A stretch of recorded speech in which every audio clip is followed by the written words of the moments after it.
Hello. Hindi भाषा का महत्व। 14 सितंबर को हिंदी दिवस मनाया जाता है। उसके उपलक्ष्य में मैं कुछ अपने विचार आपके सम्मुख प्रस्तुत कर रही हूँ। ए मेरे वतन के लोगों, तुम खूब लगा लो नारा। 14 सितंबर का दिन है, फहरा दो हिंदी का झंडा प्यारा। पर मत भूलो हिंदी को, हिंदी का मान बड़ा है। भारत की देवी भारती की वीणा में हिंदी का गुणगान भरा है। वैदिक लिपि से बनी संस्कृत की छोटी भगिनी हिंदी को शत शत नमन। हिंदी वैदिक काल से प्रचलित रामकृष्ण की भूमि में पली हिंदी के गौरव की गाथा का गान भारत में ही नहीं, दुनिया के समस्त देशों में उनकी भाषा में वैदिक लिपि के दर्शन हो ही जाते हैं।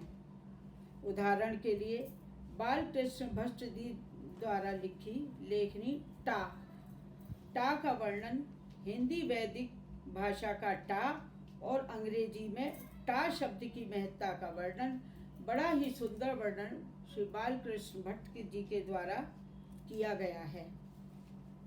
ये तो एक मैंने छोटा सा उदाहरण दिया कि हिंदी का टा वैदिक लिपि का और इंग्लिश का उन्होंने टा की महत्ता बताई है कि इस टा का प्रयोग इंग्लिश भाषा में भी बहुत अधिक मात्रा में मिलता है।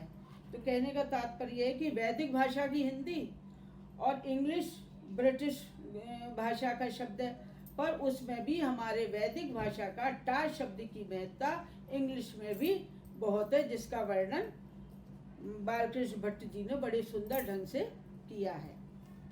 हिंदी भाषा का बोलबाला हमारे धार्मिक ग्रंथों, निषद, उपनिषद, काव्य, महाकाव्य, चारों वेदों में सभी को लिखने हिंदी का सहारा लिया गया है। अतः हिंदी का बोलबाला होने के कारण हिंदी जन जन के हृदय में समाई हुई है। हिंदी जन जन के हृदय में समाई हुई है।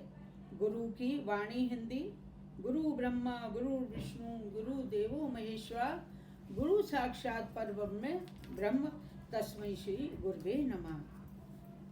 सूफी संत की वाणी हिंदी, ऐसी वाणी बोलिए मन का आपा खोए, औरन को शीतल करे आपहु शीतल होए। हिंदी संस्कृत के प्रति वैज्ञानिक आइंस्टीन का मत है कि संस्कृत भाषा में गणना का कार्य तो हमें संस्कृत भाषा में बड़े अच्छे ढंग से प्रस्तुत किया है, जिसका हमने भी सहारा लिया। पंडित जवाहरलाल नेहरू जी ने हिंदी के प्रति कहा कि यदि मुझसे पूछा जाए कि भारत की विरासत क्या है, तो मैं यही कहूँगा कि हिंदी। गांधी जी ने भी अपना मत दिया कि हिंदी सरकारी कार्यों में होनी चाहिए, जिसका प्रत्येक कार्य हिंदी में किया जाए। यदि हिंदी के इतिहास पर डालें तो चारों युगों में भी हिंदी भाषा का बड़ा बोलबाला रहा है। अरे साथियों, मैं साथ में यह भी कहना चाहूँगी कि अंग्रेजी भाषा का ज्ञान लो, पर उसकी गुलाम मत बन जाओ, क्योंकि ज्ञान प्राप्त करने की कोई सीमा नहीं होती है। अब मैं यहीं अपनी वाणी को विराम देते हुए ये कहूँगी कि हृदय के उद्गार के प्रति बहुत सी लेखनी समय समय पर समयबद्धता के कारण अब मैं अपनी वाणी को विराम देते हुए कहना चाहूँगी, साथियों झूम झूम कर नाचो आज, गाओ आज, झूमो आज, गाओ खुशी के गीत हो। हिंदी का बोलबाला है, हिंदी को की मातृभाषा का दर्जा भी मिला है, हिंदी को अब राष्ट्रभाषा का भी दर्जा मिल गया है। हिंदी के महत्व को बढ़ाने वाली विशेषता है कि जब हम लिखते हैं, लिखना सीखते हैं तभी बोलते हैं।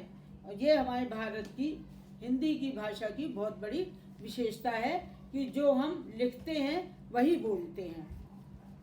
ये नहीं कि जैसे कुड, COULD कुड, तो कुड इंग्लिश में कुड, परंतु हिंदी में स्टेशन को स्टेशन ही सा किया जाएगा। अतः अंत में मैं यही कहूँगी, मातृभाषा बिन व्यर्थ है दुनिया का सब ज्ञान। हे हिंदी हिंदुस्तान के सपूतों, भारत भारती के गौरव को गिरने मत देना। जब तक सूरज चांद रहेगा हिंदी भाषा का सम्मान रहेगा। ओम की ध्वनि चारों दिशाओं में गूंजती रहेगी। जय हिंद जय भारत, सारे जहां से अच्छा हिंदुस्तान हमारा। जय हिंद जय भारत, जय हिंद।